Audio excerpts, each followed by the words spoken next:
Hindi ka lalakas kung hindi ka lalaban sa malakas. Isang napakalaking kalokohan yan.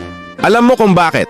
Kasi ang pagiging malakas, step by step yan, hindi yan ganyan na pag lumaban ka sa malakas ay lalakas ka na rin.